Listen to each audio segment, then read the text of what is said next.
बेईमान इत्तर फरोश और मुसाफिर का वाक़या। अस्सलामु अलैकुम प्यारे दोस्तों। उर्दू दौला देलमी के ज़माना हुकूमत में एक मुसाफिर बगदाद आया। उसके पास सोने का एक कीमती हार था। वह हार फ़रोख्त करने के लिए बाज़ार गया, मगर उसे मुनासिब कीमत कहीं से भी ना मिल सकी। तो उसने सोचा कि इस वक्त इसे बेचना मुनासिब नहीं है। वह शख्स हज के लिए मक्का जाना चाहता था। उसने लोगों से पूछा कि मुझे एक अमानत रखवाना है, मुझे किसी ईमानदार का पता बताएं। लोगों ने कहा कि गुलाम बाज़ार में एक इत्तर फरोश है जो कि निहायत ईमानदार है। अगर कुछ अमानत रखवानी है तो उसी के पास रखवाओ। लोगों की बातें सुनकर मुसाफिर उस इत्तर फरोश के पास गया और उससे कहा कि मैं सोने का यह हार आपके पास बतौर अमानत रखना चाहता हूँ और हज बैतुल्लाह से पार होने के बाद अपनी अमानत वापस ले लूँगा। इत्तर फरोश ने वह हार अपने पास रख लिया। मुसाफिर हज पर चला गया और वापसी पर उसने कुछ तोहफे खरीदे और बगदाद आकर उसने वह तोहफे इत्तर फरोश को दे दिए और अपनी अमानत का मुतालबा किया। इत्तर फरोश की नीयत खराब हो गई और कहा कि कैसी अमानत और कहाँ की अमानत, मैं तो तुझे पहचानता तक नहीं और न ही कभी तूने मेरे पास कोई अमानत रखी है। उस बेचारे ने बड़ी निशानियां दी और मिन्नतें की, लेकिन इत्र फरोश इनकार करता रहा। वह शहर के कुछ मौजिन से मिला और इत्र फरोश की खयानत की शिकायत की तो सब लोगों ने उसे झूठा करार दिया और इत्र फरोश को सच्चा कहा। राज यह कि पूरे बगदाद में किसी ने भी उसकी मदद ना की। मजबूर होकर उसने उर्दू दौला के नाम दरख्वास्त लिखी, जिसमें उसने इत्र फरोश की खयानत की शिकायत की और उसने अपने लिए दाद रस्सी की दरख्वास्त की।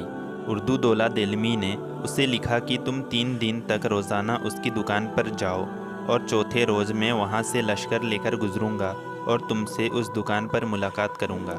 लूटा हुआ मुसाफिर 3 दिन तक इत्र फरोश की दुकान पर जाता रहा, लेकिन हर दफ़ा इत्र फरोश उसे पहचानने से इनकार कर देता था।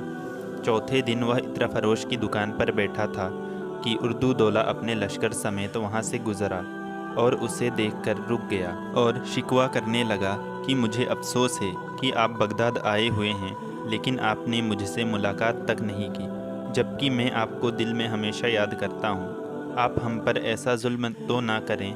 मुसाफिर ने कहा कि मैं ज़रा मसरूफ़ था, लिहाजा मुलाकात ना कर सका। चंद दिनों के अंदर फारिग होकर आपसे मिलने आऊँगा और आपके तमाम गिले शिकवे दूर कर दूँगा।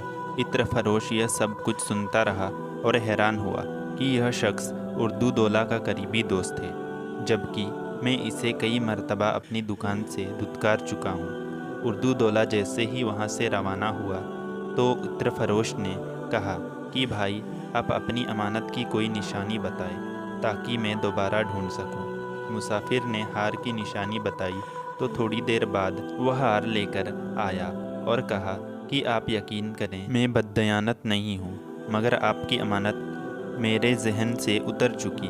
मुसाफिर ने हार लिया और सीधा दौला के पास चला गया। उसे तमाम माजरा सुनाया तो उर्दू दौला ने बद्दयानत इत्र फरोश की गिरफ्तारी का हुक्म दिया। जब वह गिरफ्तार होकर आया तो उर्दू दौला ने वह हार उसकी गर्दन में डाला और हुक्म दिया कि उसे सरे आम फांसी दी जाए। चुनांचे उस बद्दयानत को बगदाद के मरकज़ी चौराहे पर फांसी दी गई और 3 दिन तक वह सोने का हार भी उसकी गर्दन में आवेग रहा। चौथे दिन वह हार उसकी गर्दन से उतार कर मुसाफिर के हवाले किया और कहा कि अमानतदार बद्दयानत नहीं होता, लेकिन बाज़ औक़ात लोग अपनी नादानी की वजह से बढ़ते आनंद को अमानतदार तसव्वुर कर लेते हैं। प्यारे दोस्तों, इसी तरह के सच्चे वाक़े सुनने के लिए चैनल को सब्सक्राइब करें।